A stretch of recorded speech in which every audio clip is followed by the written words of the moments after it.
नमस्कार। आपण केबे भाविचंती कि आपणकर जीवन मूल्य केते? आमे गोटे घर निमित्त लक्ष लक्ष टंका खर्च करछु, गोटे गाड़ी पाई इन्शुरांस करछु, किंतु निज जीवन पाई कौन करछु? ह्यूमन लाइफ वैल्यू बा मानव जीवनर मूल्य माने आपण एक प्रधान उपार्जन भावे आपणकर परिवार जो अर्थ देउछंती और भविष्य में जो अर्थ आपण दे पारिबे सेटार मूल्यायन।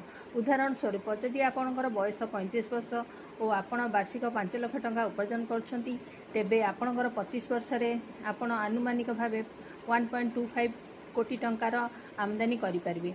जदि आपण नाहांती तेबे एही अर्थ किए आनिबो? आपणकर परिवार केमती चलिबो से कथा केबे भाबी?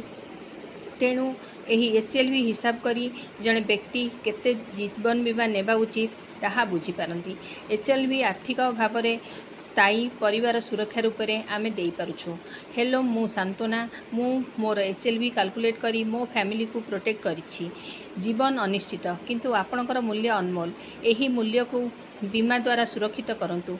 आसंतु आज ही निजर HLB जानंतु।